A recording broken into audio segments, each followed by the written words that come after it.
Assalamualaikum warahmatullahi wabarakatuh.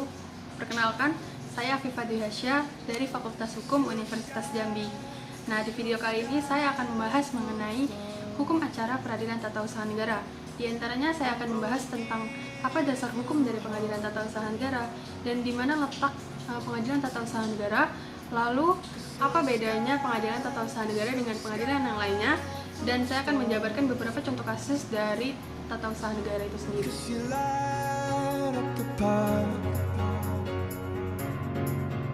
Lalu mengenai dasar hukumnya, seperti yang telah kita ketahui bahwa sistem ketatanegaraan Republik Indonesia terdapat 3 pilar kekuasaan. Yang pertama adalah kekuasaan legislatif, kekuasaan eksekutif, dan kekuasaan yudikatif. Nah, untuk kekuasaan yudikatif atau kekuasaan kehakiman itu diatur dalam pasal 24 Undang-Undang Dasar 1945 dan dalam Undang-Undang Nomor 4 Tahun 2004 tentang kekuasaan kehakiman. Jadi jelas bahwa dasar hukum dari keberadaan pengadilan tata usaha negara itu adalah pasal 24 Undang-Undang Dasar 1945 dan Undang-Undang Nomor 4 Tahun 2004 tentang kekuasaan kehakiman. Selain itu, keberadaan dari pengadilan tata usaha negara itu sendiri juga berkaitan dengan sistem negara Indonesia sebagai negara hukum. Ciri-ciri dari negara hukum itu ada 4. Yang pertama adalah adanya pengakuan terhadap hak asasi manusia, adanya pemisahan kekuasaan negara, pemerintahan berdasarkan undang-undang, dan yang terakhir adalah keberadaan dari peradilan administrasi. Dan untuk mewujudkan Indonesia sebagai negara hukum, maka pada tahun 1986, Presiden mengesahkan Undang-Undang Nomor 5 Tahun 1986 tentang Pengadilan Tata Usaha Negara.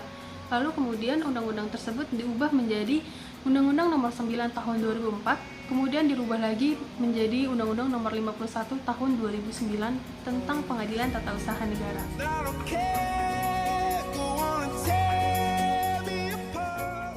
Lalu di mana Pengadilan Tata Usaha Negara itu berada dan ada berapa jumlahnya di Indonesia? Mengingat bahwa Pengadilan Tata Usaha Negara adalah pengadilan yang paling mudah di antara pengadilan-pengadilan yang lainnya, maka dari segi jumlah pun pasti lebih sedikit dibandingkan dengan pengadilan yang lainnya.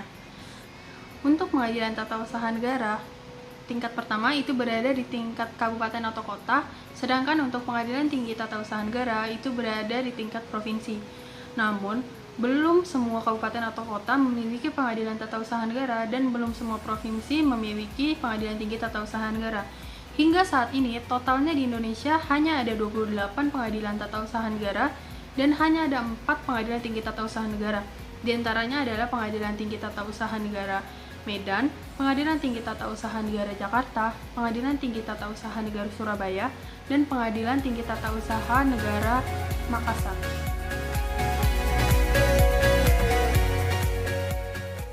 Yurisdiksi Pengadilan Tata Usaha Negara dalam Undang-Undang Nomor 5 Tahun 1986 ditentukan hanya terbatas pada keputusan pejabat tata usaha negara. Namun, pada Undang-Undang Administrasi Pemerintahan diperluas lagi, tidak hanya mengenai keputusan dari pejabat tata usaha negara itu sendiri, tetapi juga seluruh perbuatan faktual pemerintahan. Keputusan dalam Undang-Undang Nomor 5 Tahun 86 itu bersifat sangat limitatif. Ada beberapa syarat yang harus dipenuhi agar dapat disebut sebagai keputusan. Di antaranya adalah keputusan itu harus dikeluarkan oleh pejabat tata usaha negara secara tertulis, konkret, individual, dan final. Jika salah satu syarat itu tidak dipenuhi, maka sengketa tersebut akan ditolak oleh hakim pengadilan tata usaha negara. Nah, sedangkan apa itu makna dari tertulis, konkret, individual, dan final? Nah, untuk tertulis sendiri, artinya keputusan itu jelas, pasti harus tertulis. Lalu yang kedua, konkret. Arti dari konkret itu sendiri adalah bahwa objek yang diputuskan dalam keputusan tata usaha negara itu harus abstrak. Artinya harus berwujud, tertentu, dan dapat ditentukan. Sebagai contoh, pemberhentian si A sebagai pegawai negeri. Itu adalah konkret. Wujud dari keputusan itu ada, konkret gitu, jelas. Lalu yang ketiga, individual. Arti dari individual adalah keputusan tata usaha negara itu tidak ditujukan untuk umum, tetapi ditujukan untuk orang tertentu, baik itu alamat maupun yang dituju. Nah, jika yang dituju itu lebih dari satu orang, maka tiap-tiap nama dari yang dituju itu harus disebutkan satu persatu. Lalu yang terakhir adalah final. Arti dari final itu sendiri adalah bahwa keputusan tersebut sudah bersifat definitif dan bukan lagi rekomendatif. Artinya, keputusan tersebut sudah ada akibat hukumnya.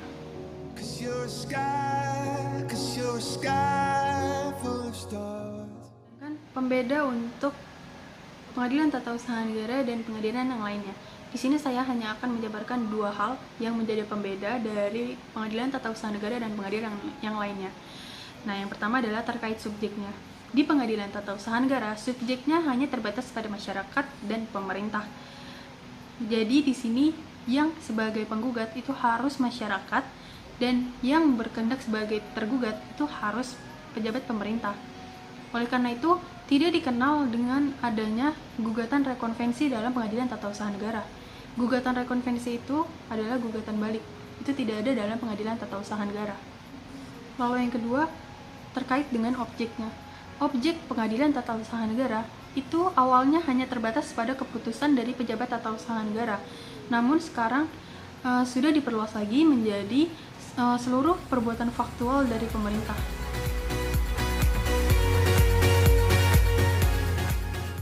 Contoh kasus yang sering diajukan di dalam Pengadilan Tata Usaha Negara. Di sini salah satunya adalah kesalahan pemerintah dalam mengeluarkan surat keputusan. Misalnya, pemerintah tersebut mengeluarkan sebuah sertifikat yang dianggap salah, atau sebuah sertifikat itu bukan ditujukan untuk orang tertentu, namun untuk orang yang lainnya. Contoh kasus yang sering diangkat ke dalam Pengadilan Tata Usaha Negara yang lainnya itu adalah pemerintah yang tidak memberikan izin membangun bangunan yang dimohonkan oleh seseorang, atau terkait ketidakpuasan masyarakat terhadap permohonannya yang tidak dipenuhi oleh pemerintah.